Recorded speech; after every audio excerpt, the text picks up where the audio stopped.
All right. Well, welcome everybody. So I hope I recognize some names, and I can't wait to meet everybody during the residency. And it just started, but this is a great time to kind of absorb and really.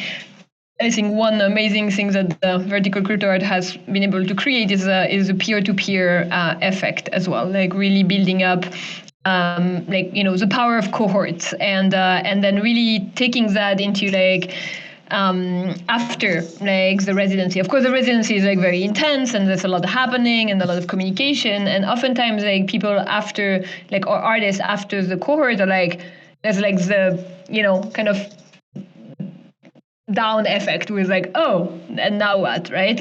And I think the now what is really this alumni network and this cohort relationships that you manage to build during this time. So if you haven't already, I just wanted to say it, this is really, really important to cultivate. All right, let me share my screen, but anytime, so I'm not gonna see you because the problem with Discord is I can't see you while I'm sharing my screen. So Boria, if you see, or Inga, if you see any question, really feel free to interrupt me, or just unmute yourself and just don't wave at me because I'm not gonna see you. And I realized I did not update this. Wait, is that the right? Yes, that's the new one. So actually, this was not. I don't know which one I updated, and because I updated that site anyway. So my point actually is that I wanted to introduce, but that is actually just telling something different. But I don't like to do the same presentation, right? Over and over again. And last time, for the previous cohort, which was not that long ago. I mean, obviously, things change really fast, so there's no way you can, do the same presentations. And actually, let me change that right here, because my point was there's a lot that you can see about kind of basic notions from the last presentation I did, and today I really wanted to give you something different. And really focus on different topics I hadn't still linked to how the NFT market work, but that I hadn't tackled before, just to give you new perspectives and increase the material that you have. So of course, copyright notice, legal disclaimer, I have to. And just to tell you, to introduce myself, so I am Fanny. I'm Fanny everywhere. You can't, not cool enough to have a pseudonym, so easy to find. And I started working in crypto art in 2018, really working with marketplaces at first and some artists, but really as a link between the traditional art market and the new NFT space. I mean, it's still new, but back in 2018 it was absolutely too early. And before that, I worked at what we now call the art and tech market. I worked at Artnet for 8 years, working on their database of auction results on the fine art and the decorative art side, then worked on content, marketing, and search engine optimization for Artnet. And then actually switched to work for a SaaS company that was called Collectrium, that in 2014 that provided collection management system for collectors, galleries, and artists. That was actually acquired by Christie's in 2015, and then I stayed at Christie's for a few years before falling into the crypto art rabbit hole. But even at Christie's, it was kind of not glamorous art and tech, more product side of things. So now it kind of all makes sense. And after working with many marketplaces, and in 2021, when more collectors joined, the space, like we really founded like LAL Art as an art advisory practice to advise collectors on building collections. And well, you had that class yesterday on how we did it with Elsie, and also for artists. And something that like is quite interesting to me and kind of scary, if you ask me, is that in the traditional art world, you have like art advisors, right? But art advisors cater to collectors. Artist advisor is actually not a job title, which to me is insane. But when you work in the traditional art markets, the very interesting thing and the very sad thing is that like actually no one really wants to work with artists because like there's this like, oh, like they don't want to pay, like they're not good customers, etc., etc. Which to me was always like really frustrating because this is like without artists, none of that exists, none of it. Like there is nothing. Like you are not like you don't have anything to sell. People don't get their commission, etc., etc. So we always try to work with artists and find ways like and explore now like with Web3 new ways like that artists can really be sustainable and live from the art and so we'll cover some of these, but I just wanted to give you this background that but today, as I said, I kind of wanted to give you the current context. I mean, things happen, everything's on Twitter, headlines, and we oftentimes lose the bigger context of where we are. So just wanted to, put that back. And something that like, is not exactly in the title of like how the NFT market works, but like I wanted to actually tell you how the traditional art market doesn't work well, like and why it doesn't work well, and then like how the NFT art market is like different and how like blockchain solutions can actually fit into that, and then give you some tools to actually act upon it, because there's so much like blockchains and projects and things that will happen soon. It's good to know about it, but it's also good to know what we can do about it like right now, to not feel that we're always waiting for the next bull market or the next like the next thing. Any questions so far? Just don't want to rush through if there's anything unclear or something that. All good? Okay. No questions so far. Okay, so a few things. So I've actually extracted a few things, but I put the link to the report. I'll share the slides in the Cohort channel after the presentation. I really encourage you to read the Art Basel and UBS Art Market Report 2023. That was published a few months ago. 1 month ago, I think. And it's mostly like Dr. Claire McAndrew, who is working on this report. She has been working on this report for a very, very long time. And she's been using like different data sources from, she was using Artnet at the beginning, then she used like Christie's data. They had a auction price database as well. Now she's using like some data from Artery, but also some qualitative like interviews with galleries and art market actors. And last year, she actually also partnered with nonfungible.com to get data on NFTs. If you look at really how the report is made, the samples of data is very small. But like in the art market, like this is the best you can get in terms of like data reports.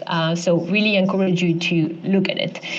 And I know like, we like, Christie saws this, and like the art market is very good at PR. So everything you see in the news is like, and this sold for like X millions of dollars, and this sold like, blah, blah, blah. But really, if we really look at like where we're going, like the art market and specifically like post-war and contemporary, is cooling off, like compared to like the last year and the year before, and we're like even like going into like a bigger recession. So this is like really where like this is getting looking for a second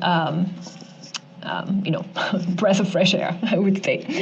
And there was a few headlines about it recently in the press. That's from the art newspaper.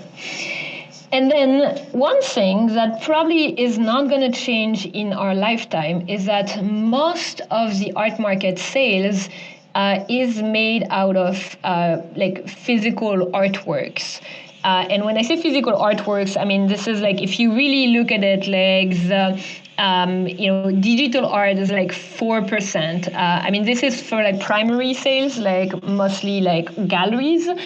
But this kind of gives you an idea that like, paintings, works on paper, sculptures, like a little bit, but this is very, very focused, like the entire art market is focused on sales of physical artworks, and it's probably going to be going to stay like that, in the upcoming future. Especially in the high value lots, like, I mean, this is kind of where like the medium, like the other mediums outside of painting and sculptures really, really shrink. But that's, also quite expected. And then another thing about the traditional art market that, by now, like you all know, because the blockchain is supposed to fix all of it, but it's not transparent, right? Like, and these, specific headlines, but there's like a million others, was, like due to like the fraud linked to that is that like this art dealer actually sold the same painting 4 times and she collected the money but never sent the work or never anyway, and you have like other frauds for like like fake ones, etc., etc., etc. And it's this guy. Sorry, white male. But anyway, like joke aside, this is absolutely not a transparent market, and also like it's like nobody really wants the market to be transparent, because in the opacity, this is where like I mean, yes, the fraudsters, but also like where galleries like get their like bargaining and negotiating power. So there's something that like has been really, really hard to change.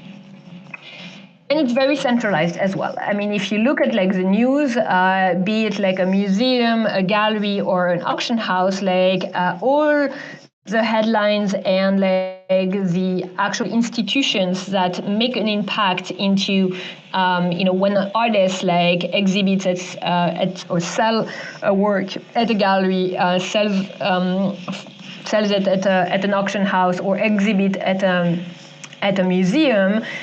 Very few ones actually make a difference for the artist and to increase,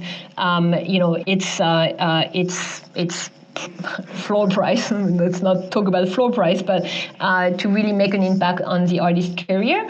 It's very, very few institutions, and in any data points that like you can look at, like from like the like volume of sales to like any other like type of data, like this is still very very concentrated into like very few actors.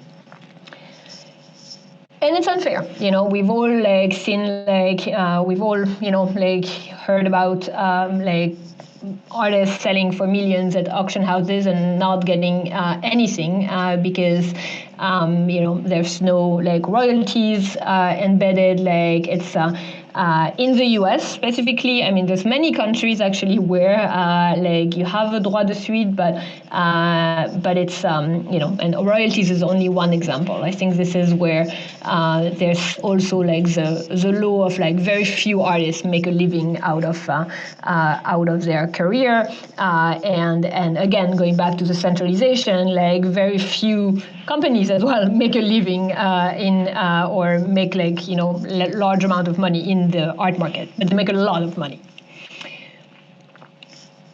And it's illiquid, right? Like, I mean, this is like, we invite you to check out this article. It's quite old, actually, on Artsy, but it's very interesting to see like the when people talk about art as an asset class, and now we've heard about like fractionalizing artworks, etc.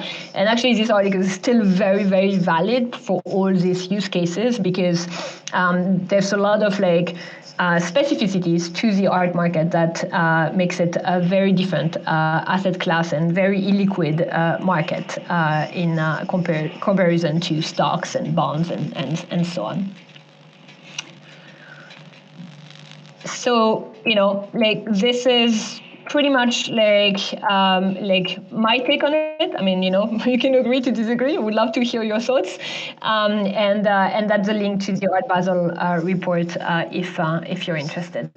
I want to pause here before I go towards on the other side of the coin and what we know more about the NFT market. Just looking if you have a question here. Again, if you're typing, I can't read your comments. No questions. I don't see anyone typing. Cool. Hopefully I'm not boring you. Neither. All right. So how can the blockchain solve this? We've all heard them. Yes, there might not be more intermediaries, like there's an artist to collector relationship, more transparency, decentralization, security, on-chain certificates of authenticity, and perpetual royalties. I am not going to cover these here. These are all promises that were made, but let's just cut the bullshit. Because on all of that, which probably attracted some of you to join the residency or start your first NFT, the problem is that there are some of these qualities of the blockchain that are either lies or that are still to be realized, and that are aim, but that are not a reality as of right now. And let's face it, this is there are still intermediaries. The artist to collector relationship is really hard. That means that you as an artist has to do everything. Transparency, yes, there are transactions on chains, but everything else is still very opaque.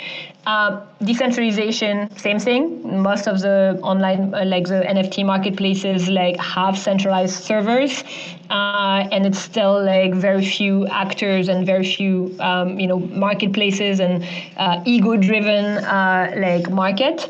Security, we've all seen scams. On-chain certificate of authenticity, yes, it's a possibility for the traditional art market, but us as digital artists, less important. Embedded in your actual works.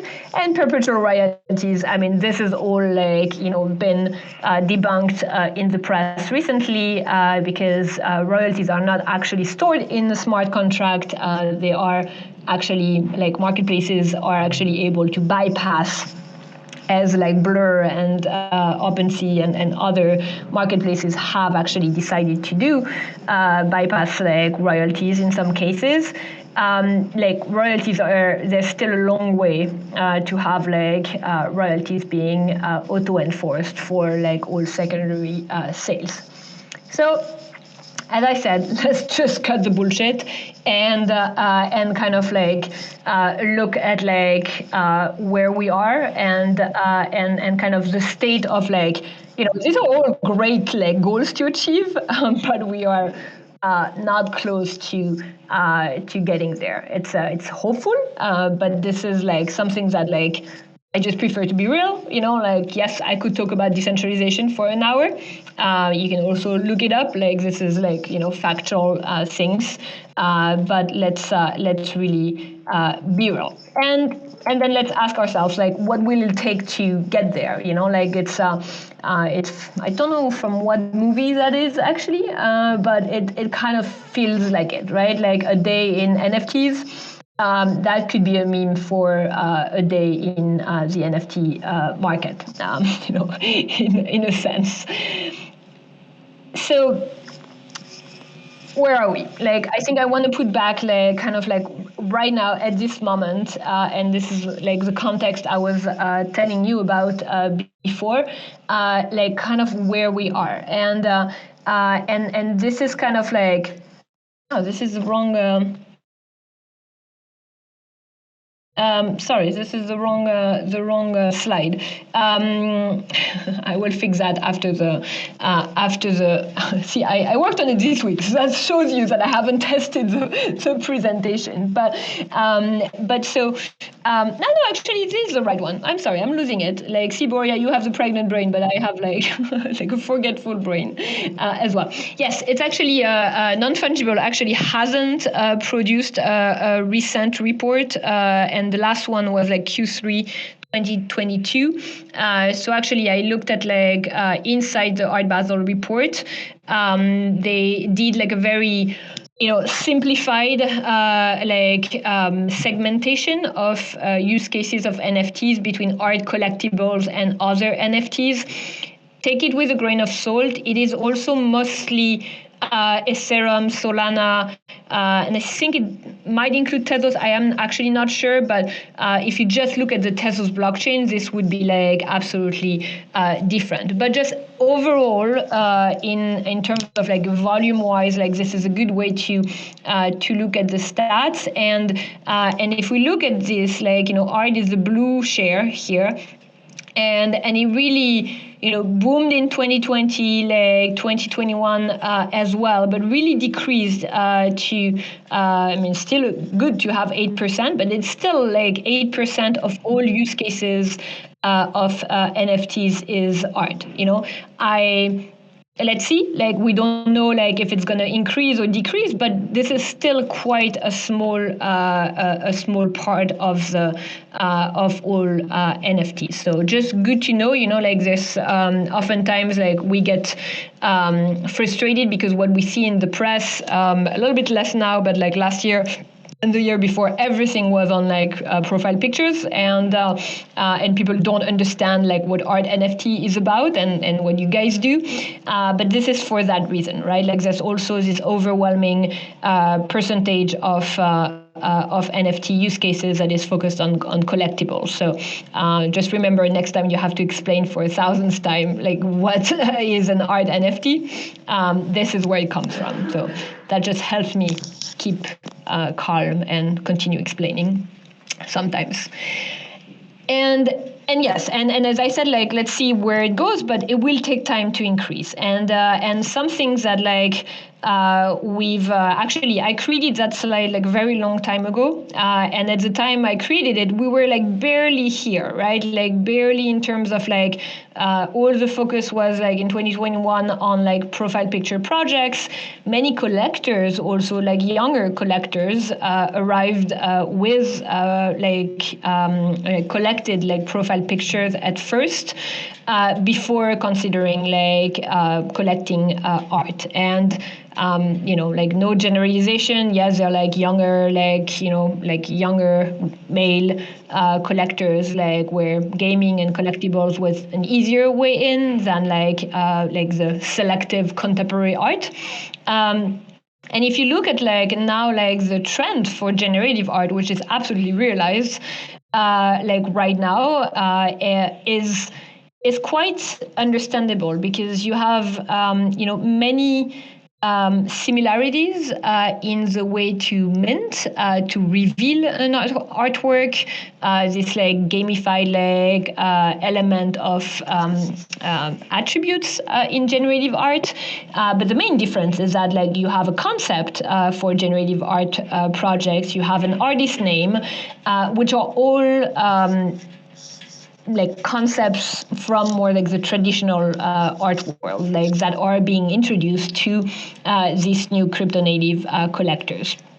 And then from generative art, like many get the like collecting bug, I would say, and start following the artists who create generative art collections. And most of these artists like also create like one-on-one or what I would call like small editions of crypto art or blockchain-based art. Like let's not dive too much into the terminology right now. And then like an interesting trend as well, but all of that takes time, like to trickle down. It's a funnel, there's fewer people, it takes time, because also it might be more money. I mean, it might not actually, but it's like to get into a generative art project or to like collect a work of art, you need to spend more than 5 minutes, right? Reading the concept, understanding who the artist is, maybe connecting with the artist. Like it takes more time, and that's normal. And there's actually this trend that we also see now, like crypto native like collectors like now like collecting like contemporary art, and this is kind of like the reverse trend, where like most of the time we hear about like contemporary art collectors, or like what now we call traditional art collectors, that we want to convert into like all of the crypto goodness that we're used to. But it also happened the other way around. So it will take some time, and for crypto native collector to get there, but also for like external more traditional collectors to collect digital art and crypto art in general, especially with the recent PR crisis of the entire space. Like covers of The Economist, like crypto's downfall,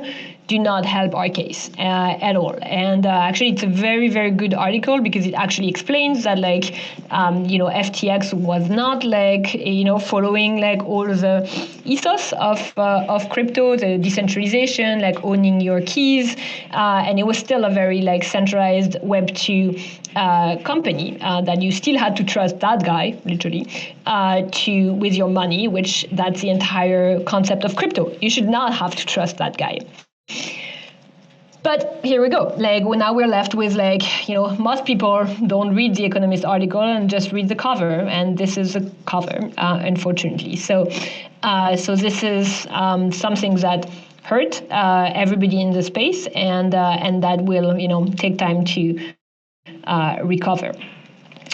And then the bear market, right? Like, I mean, markets, like whatever market you look at, it goes up and down, and it's cyclical. Like we all know, it will come back. But again, it's a market, and right now,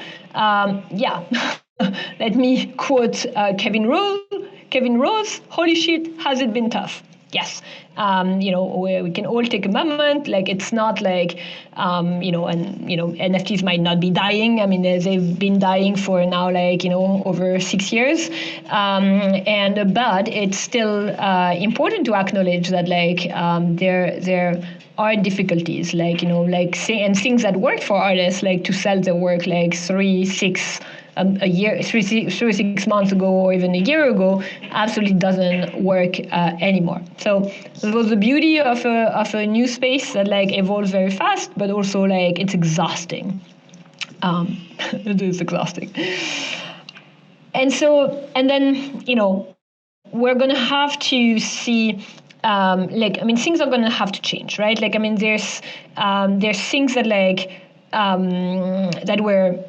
Everything changes, but I wanted to highlight like 5 points that like we've been seeing recently, where like models like evolve, and again, it will take time for that to evolve. But I think these are exciting changes right now that we're seeing. And the first one is the kind of like call it like the remix of online and physical gallery models, because if you look at like traditional galleries like Nagel Draxler or König Gallery, they've opened online marketplaces like for NFTs, and many other galleries did, like Bitform did, like Postmaster, Nagel Draxler, König with expanded.art, etc., etc.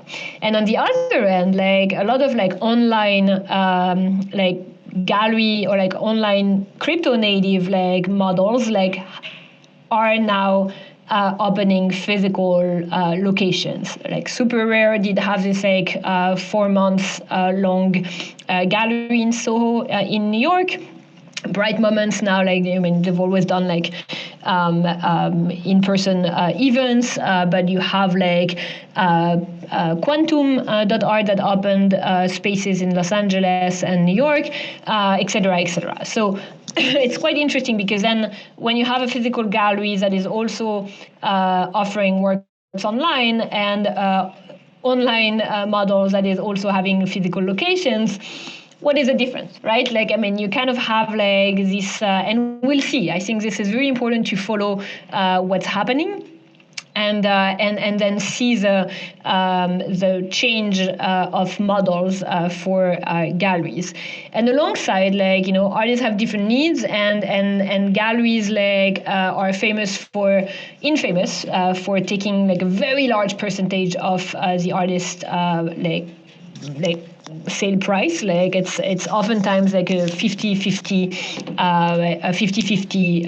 like 50% commission for the gallery, and they oftentimes ask for exclusivity to show an artist, and that doesn't cut it anymore, right? Like, I mean, this is something that we're seeing right now evolve towards like a more like Hollywood agent model, where galleries would take, you know, like closer to 20%, and without like exclusivity or exclusivity on a certain market, et cetera, et cetera. So this is quite interesting to witness, because let's face it, like the art market doesn't change that often. And when was the last time we saw like art market models evolve? Well, not in my lifetime. So this is quite. I mean, yes, it did, but it's quite exciting to see that unfold.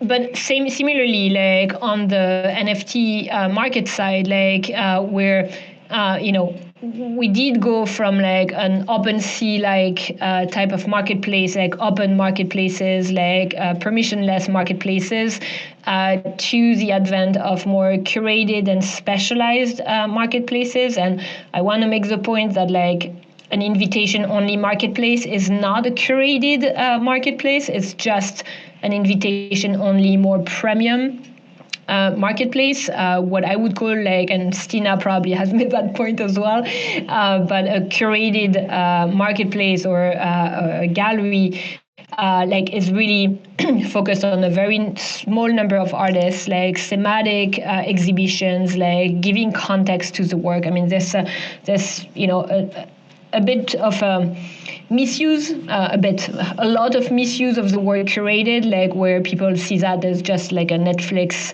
AI curated list of names or of links. So this is something that, like, you know, we've seen more and more like specialized and smaller marketplaces appear, which seems also to be a bit of a smarter business model going forward.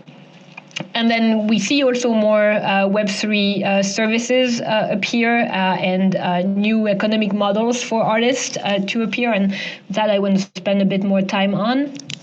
I think this is really important, and you as artists, like, to know about like all the different services. Like, you know, like when I collect a work, I just collected one on Art Blocks and from Lovid, and then she sent me a link to a service where they partnered with a service that like allows token holders to actually print the works that they got from the artists on Art Blocks. And I know Daniel King is working on with company, I'm forgetting the name as well, like to provide like printing for FX hash, I believe. But it's solid NFT. Like actually, you can print NFTs you own on a metal plate, things like that. Like so, and then also security layers, obviously, the display solutions, etc., etc. Like we need for new people to come in to feel comfortable, collecting works and to feel comfortable showing it as well. We need this like service layer to really mature and develop further. I think if we really believe in the space, so this is something that, and for you to like really pay attention and like test some of these services as well. And before I go to like what you can actually do about all this, I think there's actually let's do that first. So and before I go there, like any questions you might have on that. Kind of where we are, like flaming, burning, like streets type of situation. But we'll make it, No questions coming in the written in the chat. So. All right, and so I think what I really want to like kind of end with for the presentation, and then continue discussing with you, because I think it's better to do it in a two-way like conversation, is kind of how you can use all this information and what you can focus on.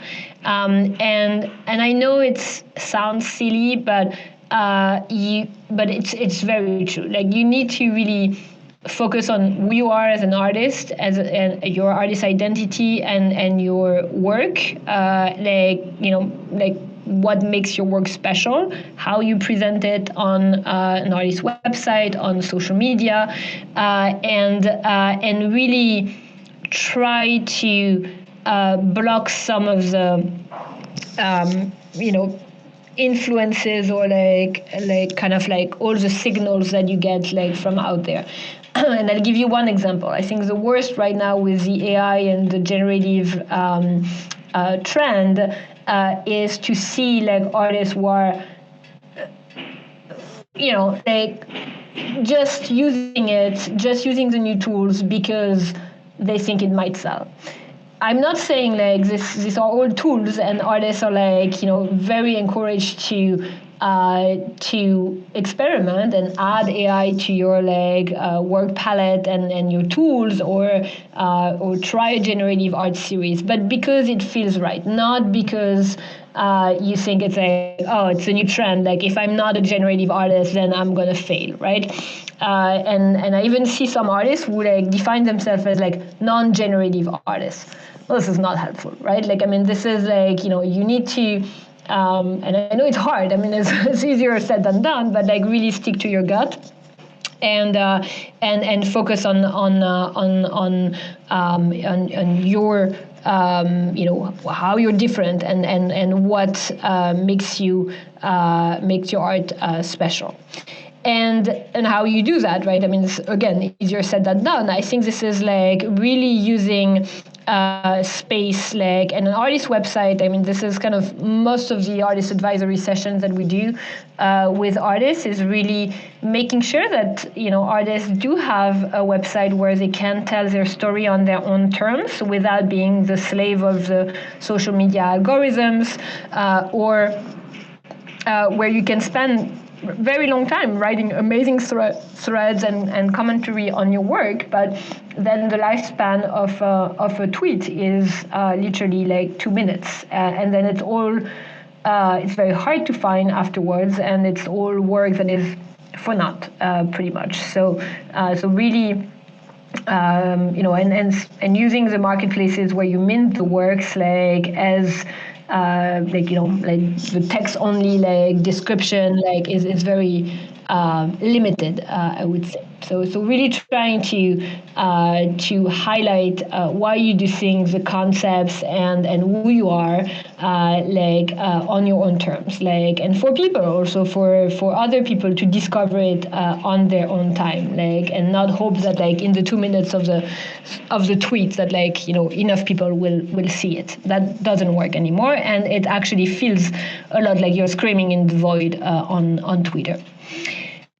And so to not scream in the void on Twitter, something very important, and I actually started by the presentation by telling you, really cultivate your network of artist peers. It's a lot of group therapy, if you want. It's I'm part of a few groups on Twitter, on Telegram, and you can ask questions. You can ask just just scream when you're not feeling okay, and there are many groups like that, by genre and type of work that you do. The residency cohort, by interest, by people you actually know personally from the space. Really important to have that support network. I mean, let's just face it; it's important to have. And on with your collectors, oftentimes people ask me how do I reach out to collectors? How do I increase my network of collectors? Well, start with what you have, right? If you have sold a few NFTs, great, start there. Ask collectors why they purchased your work, why they liked it. If you have a work in progress, ask if someone would be interested to give you feedback or answer a few questions or meet over Zoom call, etc. I think this is where you have already they have purchased your work, even if it's one collector, then try to find a way, sometimes it's anonymous collectors, but if you can, this is where communicating and fostering good relationships overall with your collectors will really serve you in the long run, because it's not when you have something to sell that you're going to start building that relationship, because then you just sound like a salesperson, right? This is out, are you interested? Vacuum cleaner sales methods do not work, unfortunately. But if you have regular conversations, this is something that will seem more natural, and if they've seen sneak peeks, or if you've asked questions, or if you presented the work before, they will feel more engaged and involved in the process, which oftentimes artists I have sessions with, it's you're hear about the project and you get excited about it earlier, and then when the project gets released, you're oh my god, this is what we talked about 3 months ago, this is great. So just generalizing, but this is very important. And if you don't have collectors yet, you don't need you have to have 5,000 or Token Angel as a collector. You can start small, with artists that support your work, with some people in your family, your best friend, people will give you feedback. Really just start small. Community has this tendency to be thought as this massive thing, and that you should not foster until you have thousands of people on your Discord. Well, you might not even get a Discord, and that's okay, right? It starts small with the people who are around, and then grow organically. There is no better way in that sense. But it's hard, right? It's when you get to a certain number of collectors, and it's okay, even if you have a group that you share with collectors, and when you give them updates, it's a lot of work on you, because again, it's you minting, creating the work, thinking the work, creating it, publishing it, advertising it, selling it, etc., and repeat, right? So I think one thing really important is to really to develop relationship with curators, curated platforms, and galleries, even by just going there for an opening, to get help augmenting your message, right? It takes a village. And oftentimes like artists develop like relationships with curators like by asking feedback or like by asking questions. Like few people will say no when you like say like, oh, could I ask you like a few questions, like, and don't use the phrase like pick your brain, because that's like like some trigger for some people, including me. But this is where like it's asking a few questions, like and meeting people at events is highly important, because this is how it works, right? It's still a relationship business. So it's still people you connected with that are going to say, oh, it's all about you, like for this upcoming exhibition, etc., etc. So that's quite like traditional way of doing it. But the good thing with Web3 is that that's the last thing I want to cover is actually exploring new models for creatives, exploring new models like to not just be an artist, like, but maybe you're also a collector, or you're also a curator. And this is something we've talked a lot with Danielle King from the last cohort, because she has multiple hats. Like she works for RadicalxChange, she's a collector, like she curates, and it would have been unimaginable to like present yourself as an artist in the traditional art world and have all these hats. Like it's like people will be like, oh, you can't be everything, like you have to choose, blah blah blah. But now it is, and I think this is great, and then I think this is like artists being curators, and taking charge and exploring even new models, like is quite fascinating. So and now we have a new technology that actually allows for entirely new models, not like evolutions of like what exists in the traditional art market, but like entirely new models. And you're already part of one great model, which is an online residency. Like that did not quite exist before at all. But you also have like JPEG Space, like which is a curation protocol.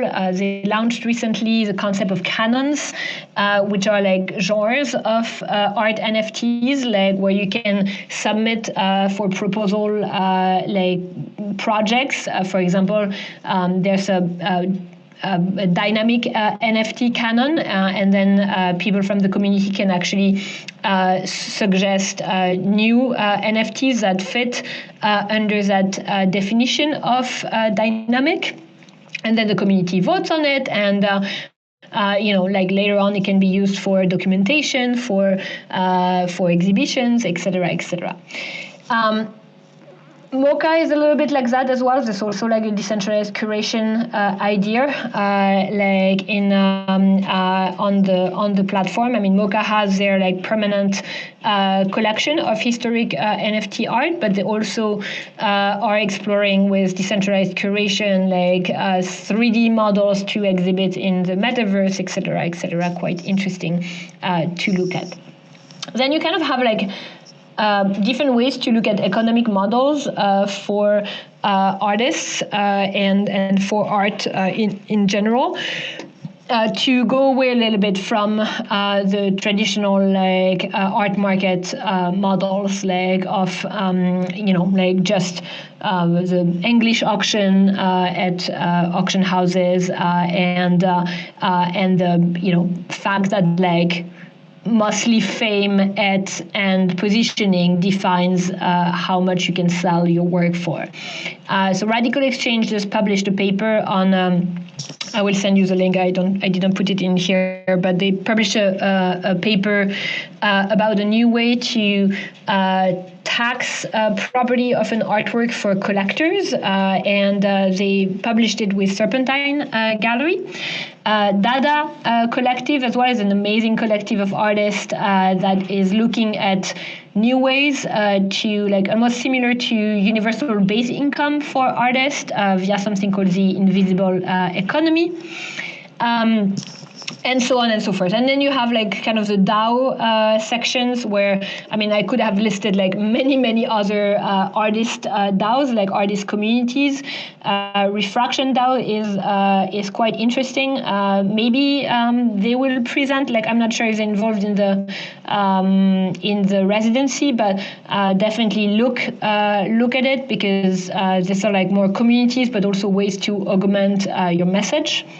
Gitcoin is a new way to fundraise for projects as well. So really things that like that I'm personally very excited and much more excited about than like an auctionist Sotheby's, because at the end of the day, like traditional actors really don't have an incentive to change anything, right? Like it works very well for the Gagosian and the Sotheby's of the world, like the way it works with high fees, etc. But it's really, like our responsibility now to make sure it changes, because it's also like you will be the ones like who really, I mean, we will be the ones who can, make a difference and change the economic models.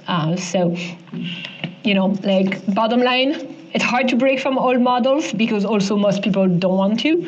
It will take time.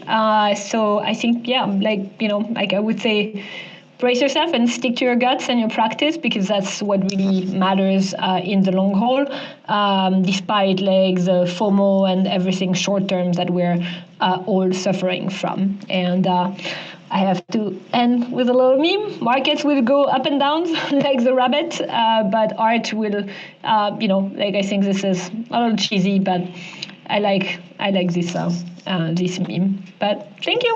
I mean, you know where to find me via Boria if you need anything, or by email or Twitter. But that's all for me.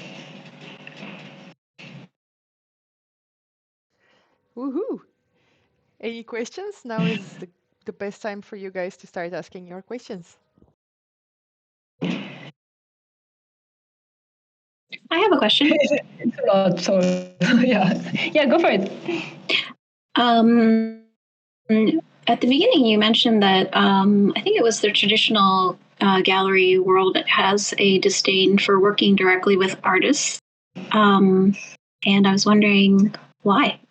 Yeah, so it's, galleries a little less, right? Like, galleries is like, galleries traditionally, it's what they call the primary art market. So this is like where artists, start and that are supposed to help the artists like build their career, sell their work, like get to the next level.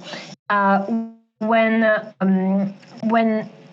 this still, it's not like, again, it's really generalizing. It's like, it's mostly, I can't talk for like, galleries, like specifically, like it's not like that they disregard the artists they work with or anything like that, right? It might happen, but it's mostly like everybody else in the art market. And when I worked at Christie's, like, it's like, you talk about the paintings, you talk about the works, and yes, this, of course, it's like, it's amazing and it's great, but technically you could have like they could sell vacuum cleaners, it would be the same, right? Like, there's not this like utter respect for where the work come from, along with all the art and tech startups.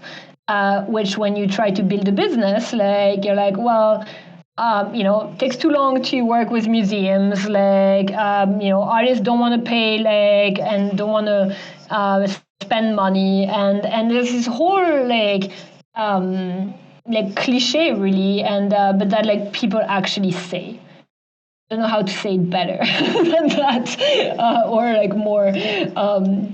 Like, this is something that like you hear a lot, and I know it's cliche, and I know it's like generalizing, but this is something that really shocked me, to be honest. And working at Artnet and at Christie's, like, it is like the secondary market. So technically, when you look at auction houses and online auctions, like, their core business which we're kind of losing focus on. Like now they're selling like NFTs and like and more like crypto art, for example. But the core business is to resell things that are already sold, right? Like it's not to work directly with an artist. It's not like to help an artist's career or like explain the concept. It's like if you look at what they sell, it's like everything that high net worth individuals are interested in, like auction houses, purses, like watches, like furniture and art. But it's also things that are already well known, and this is where we're losing a little bit of focus recently with all the crypto art auctions, and it's great that they want to get in, but we have to make sure that they don't want to just get in for the commissions, and that they're actually committed to actually helping artists. Because if you look at the results of this like crypto art auctions, it's oftentimes only the big names that sell their works with like over the high estimate, and everything else is like not great. So of course I'm not saying it's not great that they do like a glitch auction and that they focus on like on artists that are less known. This is amazing. Let's make sure it's for the right reasons, because there is this like baggage like, attached to the art market. I don't know if I answered your question.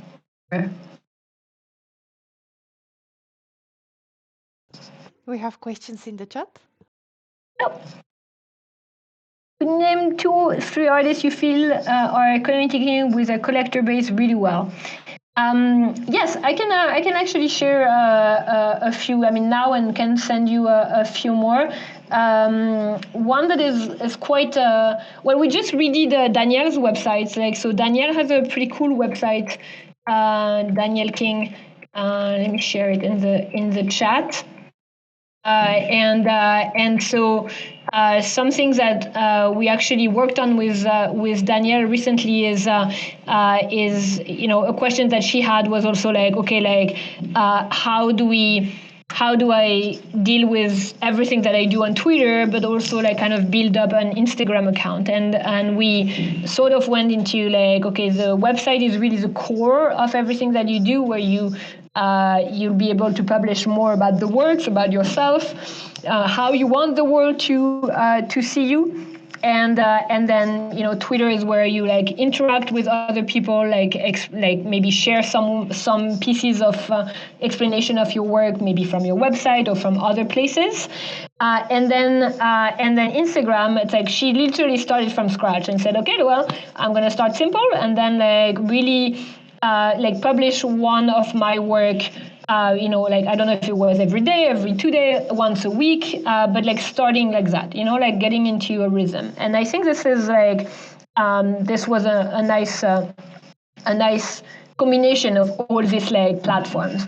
If you watch a video like where like of classes by me before, like I'm like anti Linktree. Like, so let me explain why. I'm not like entirely anti Linktree, but it's something that like it's great to have like even a Linktree like available like on your website, or like to like list the platforms that you're like that you sell your work on.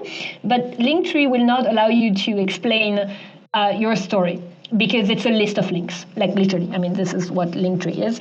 It's a list of links. And if you start by like, if that's the only thing you give people on Twitter, is a Linktree link telling them where to buy your work, you're literally telling people where and how to buy something before they actually know what they're buying. Guess what? It's not going to work. It's not a great sales strategy, because they need to understand who you are as an artist, like what is your story, and again, it doesn't need to be like like Bible long like document or like website with like thousands of pages, but it is important for the context. Another person who has like a bit more complicated website, but it's Harm van den Dorpel.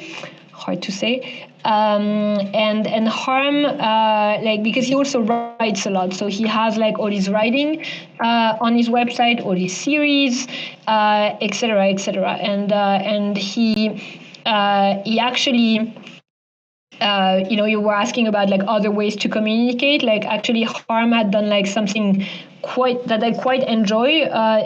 He has like a small group on Telegram, and it's a private group where he invited like his collectors, and he's a big, famous.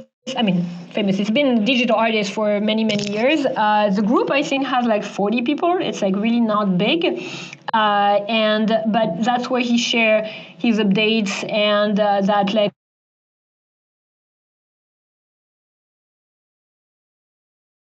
Harm's work. And to kind of be able to engage. And he doesn't post like, maybe he posts like twice a week in that link. People like post some things. It's not like some things that like constantly like, blip on my phone. But it's a nice way for him to reclaim and not feel like he's shouting in the void to thousands of people who don't read his announcements on Twitter or whatever social media platform, and kind of control this like small group, but much more impactful, because people will care when he says something and when he releases something. If you're interested in developing a group like that, make sure you do it when you don't have anything to sell, because then it sounds salesy. But it doesn't hurt to like start a small group like that. I mean, some do it on Twitter DMs, some on Telegram in Europe, like some do it on WhatsApp as well.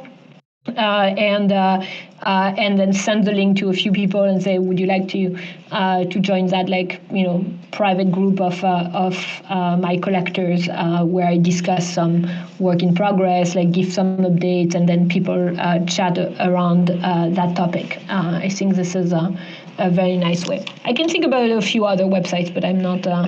I think Travis had a nice website. Travis South Work. Let me find him again.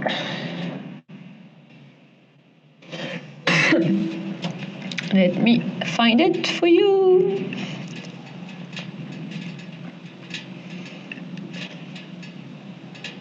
Yes, it's a nice website. Bloop, bloop, bloop. I'll think about some other work. All right, let me go back up for other questions.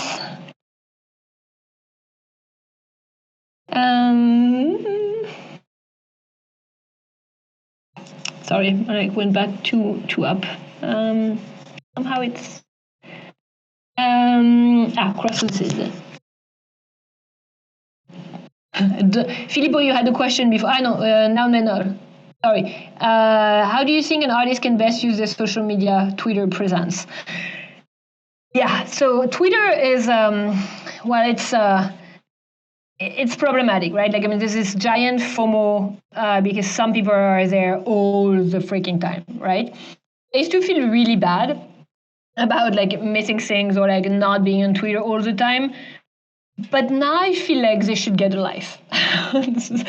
Sorry about being blunt and forget my French. Forgive my French. But it's it's a great tool to use to comment, interact with other people, ask questions in DMs, like, and participate to things, etc. But I would not like everything. It has to be used in an okay, or not too much, right? Like you don't have to. You can't abuse of everything, and like everything else, like Twitter. Twitter is the same, and I think this is where. Don't spend your time like retweeting things like without saying something about it. Instead of like retweeting like 7 posts, retweet one and then but say something about it.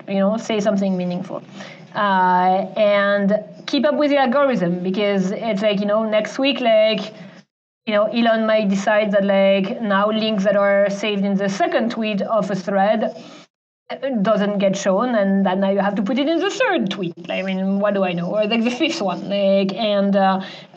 so that you don't waste your time.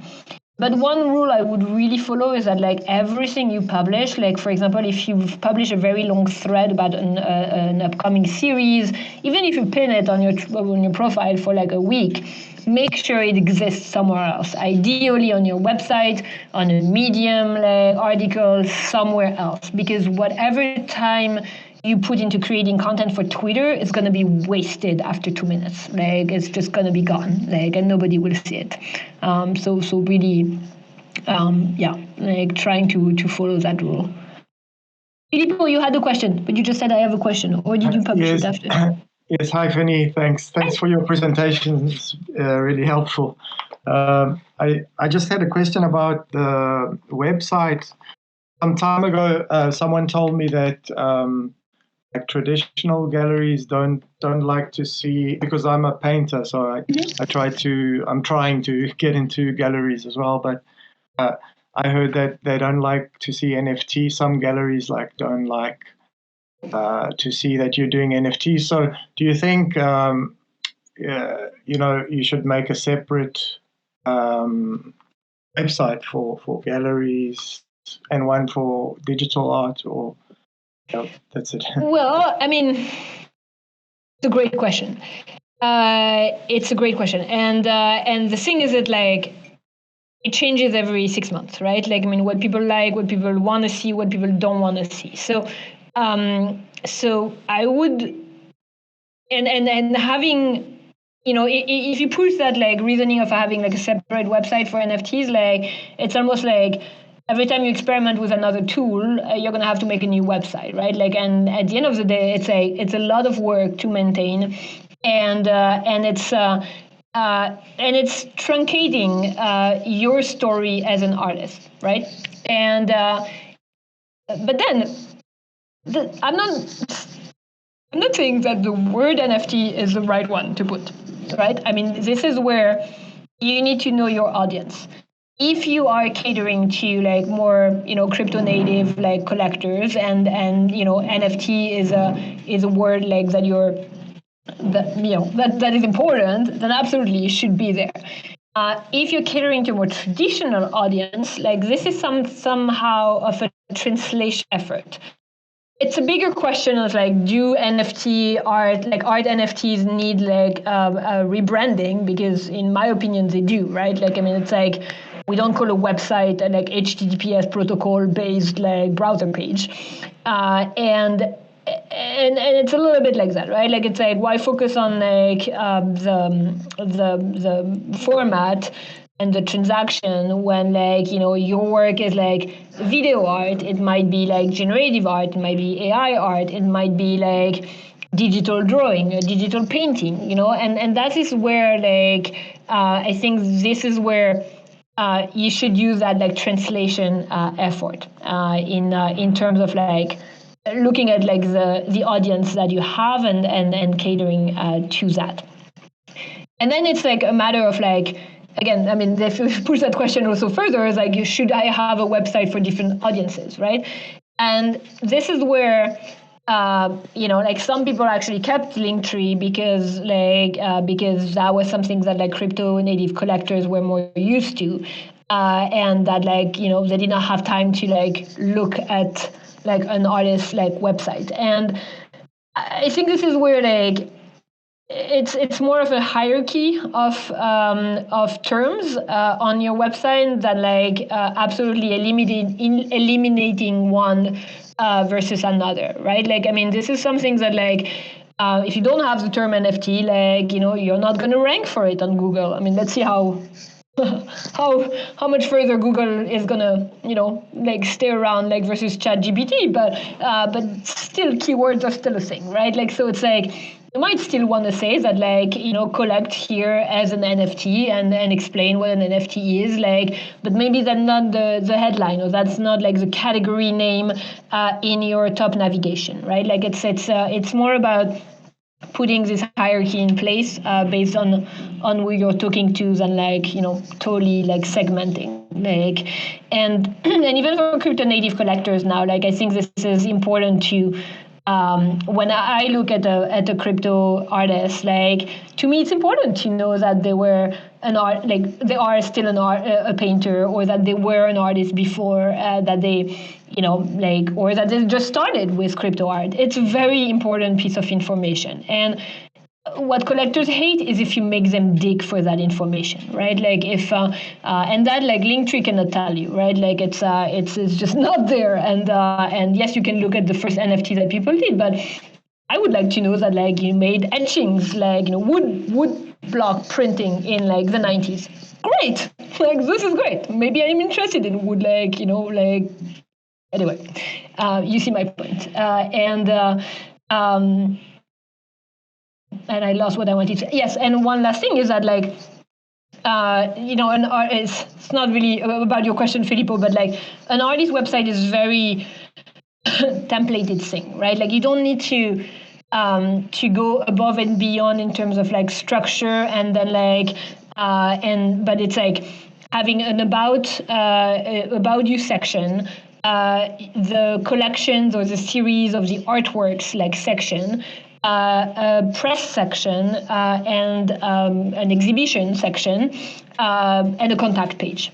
That's it.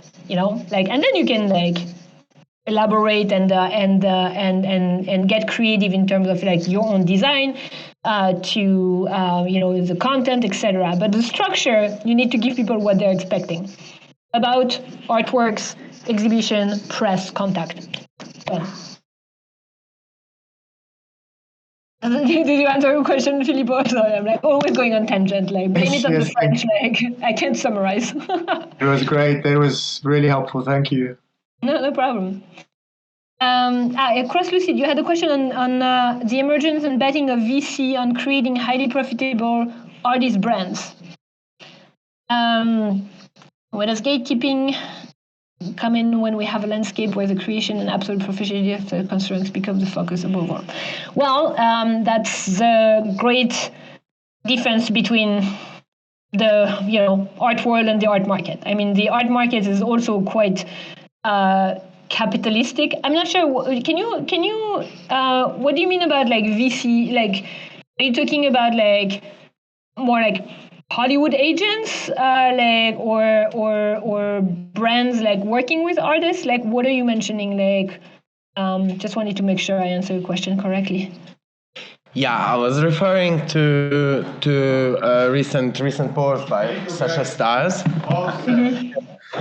By Sasha Stiles, that sort of like listed what we have been also discussing and hearing and seeing actually many companies wanting to pull off as basically creating like millionaire sort of artist-led brands. So like huge conglomerates where it's basically like almost like companies that are become highly profitable.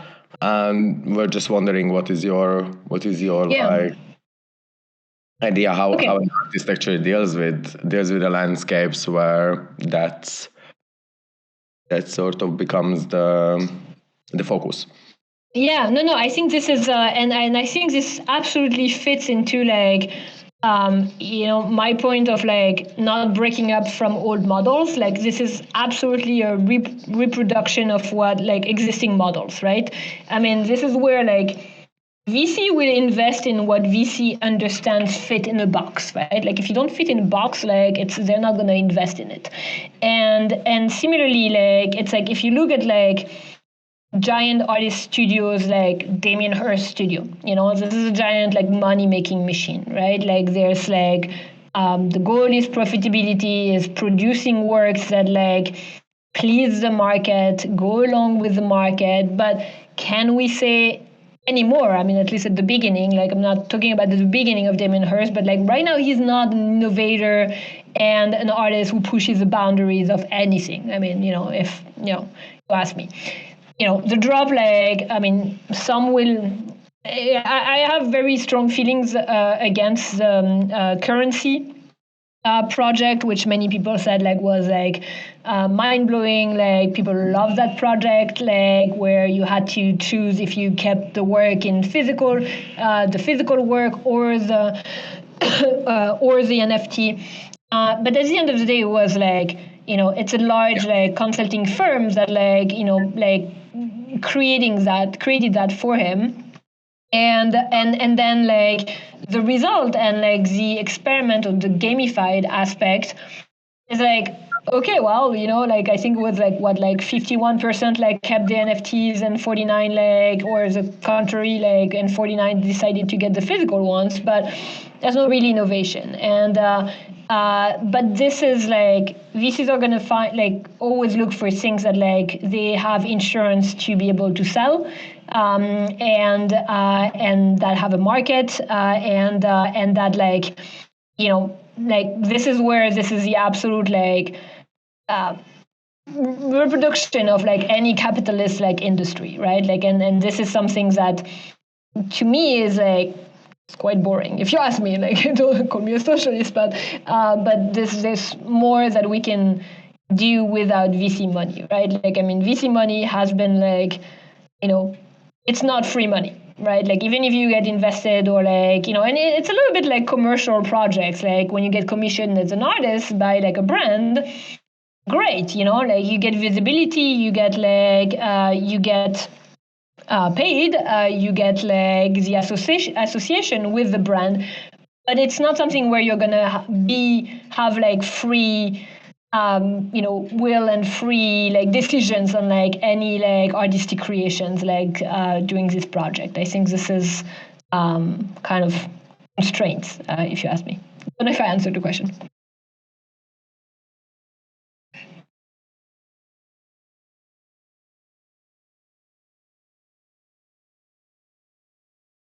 Well, you tell me if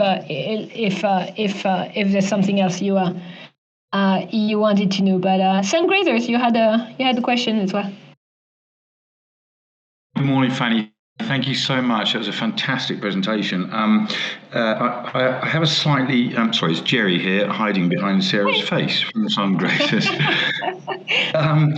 I have a question that sort of follows on from your answer to Filippo.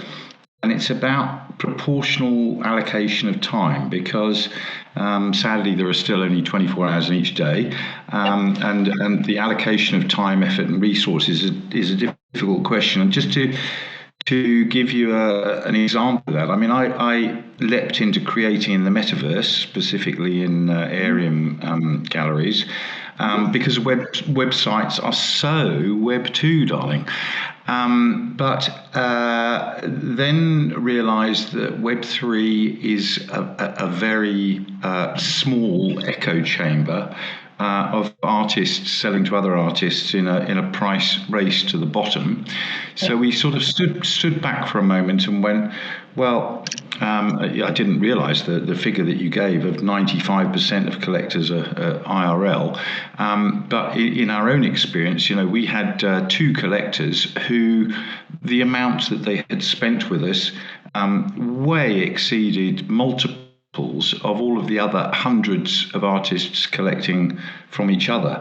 And so we've kind of reverted to a hybrid thing, and I really resonated with your cartoon at the end of the tortoise and the hare, because we're literally going one by one, taking the hand of IRL collectors and gradually leading them into Web3, which is beginning to have a not exponential, but a spreading out effect. But this thing of again, you resonated so much with the FOMO effect. We found we were spending 8, 9, 10 hours a day in Twitter Spaces, and you go, well, what on earth have we achieved with that? So I'm just interested in your sort of relative allocation of time.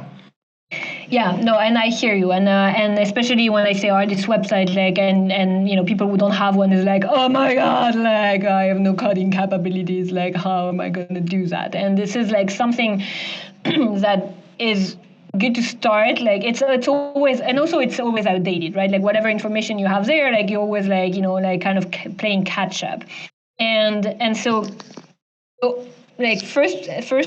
first, I think that first things first, a website, again, it's it depends on like your audience, right? Like, and if it's like, if you're really focusing on like one-on-one relationships and then that works, then like, you know, and you have like an Instagram account or just a Twitter account, and that's fine with the people you talk to, then fine. I think never spend time on a platform or something that like where your audience or like people you want to talk to are not, right? Like it's like, I'm gonna just go on TikTok if like, you know, or your collectors are like, I don't know, above like 50 years old, you know, just as an example. Like this makes absolutely no sense. Similarly, like I think if like this is something that like to me, like to be honest, it's so Web 2, right? Like I mean this is so like, you know, like outdated, like on like working on like website structure, search engine optimization and so on. But to like up to now, like it's still the best way to manage and an archive of things for yourself, because let's face it, nothing is perpetual, like even on the blockchain. So really trying to find a way.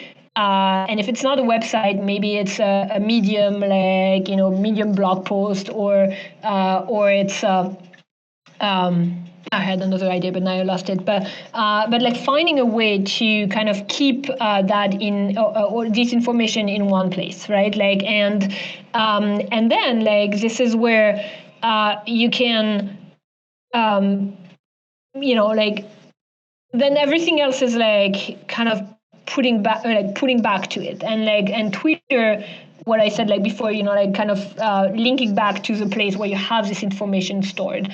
And Twitter Spaces, to answer your question on that, like this is a lot of time, right? Like this is kind of like where you give time maybe to an organization as well, like to feature you. Like, yes, of course, they will say like, this is great for your visibility, but you also give your name to the person who organizes a Twitter space.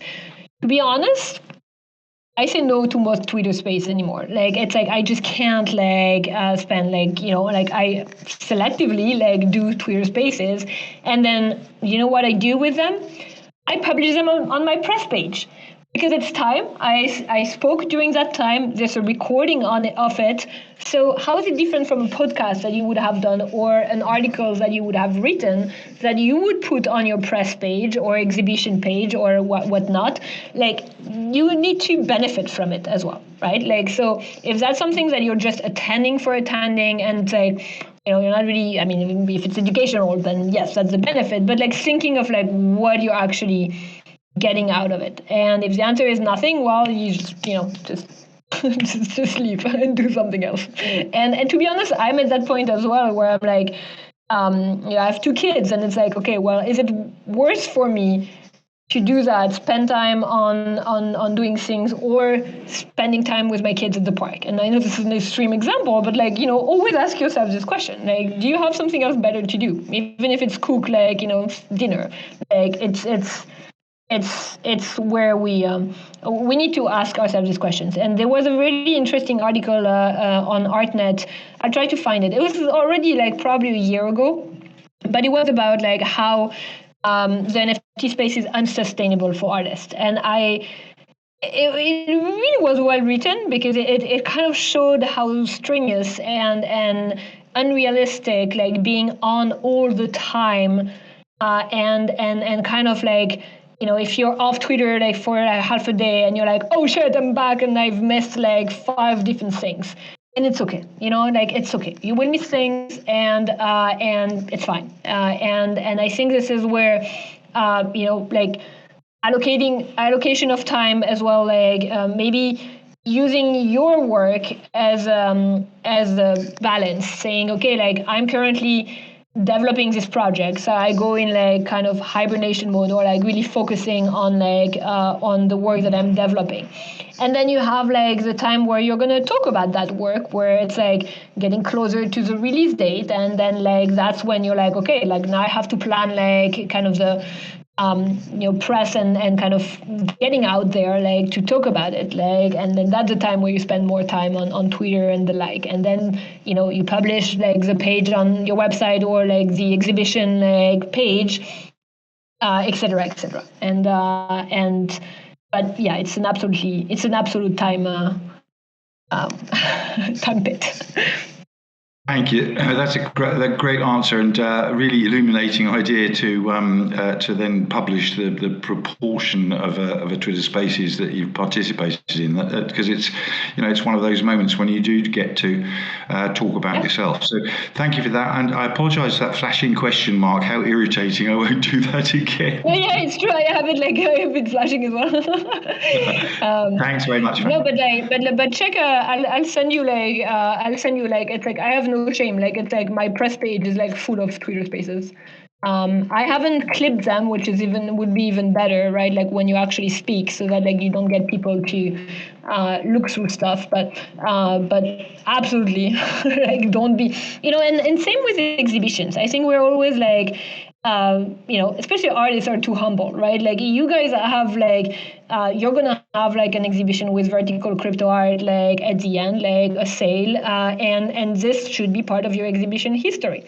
You do an online exhibit or you're part of a featured sale on object or something. This is an exhibition. Like this is like, it's yes, it's not at LACMA or MoMA, but it's really important in your story, and really encourage you to,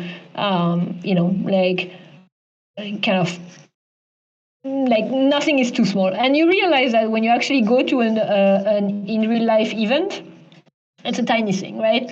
You're like, okay, it's a meetup, it's fine. And then you read about it online, and it's like it's the biggest thing on earth. It's like the Met Gala of the year, and you're like, but it was so small. But then most people only see the online version, and they're like, oh my god, like you were there. This sounds amazing.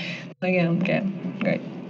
Not telling you to lie, but just take it with a grain of salt. No, that's brilliant. Real inspiration. Thank you, Fanny. Crypto collectors research. I don't, unfortunately. There's great interviews on Outland about it.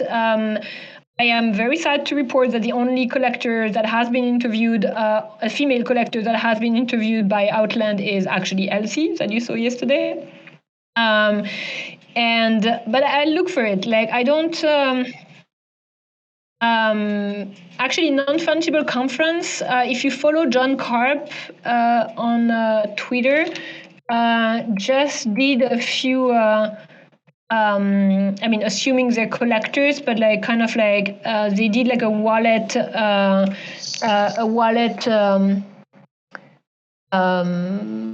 of analysis of the attendees or the speakers at non-fungible conference.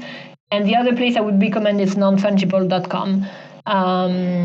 But I'll look for more links. They're like on a collector's name and things. We definitely don't have the top, the art news, like top 100 collectors of contemporary art yet, but we should.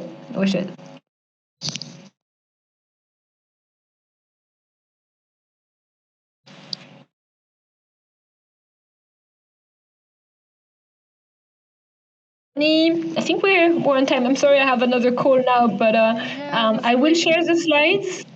I was going to say that we're right on at the end time, and it would be great if guys, as you know, Fanny is a mentor. She's offering a few slots for one-on-one mentorship. So don't dilly-dally and contact us so that we can allocate those. And thank you so much, Fanny, for sharing your knowledge with us. It's always a super illuminating class and very inspiring for all of us to work more on our art and our presentation and to know more about everything. And thank you again. No, thank you. It's always great to share. It also keep me on track, and it's important to update our knowledge as well. So we're all learning from each other. So thank you so much for everybody, and I can't wait to discover more of you in the near future. So enjoy the residency and take the most in. This is great.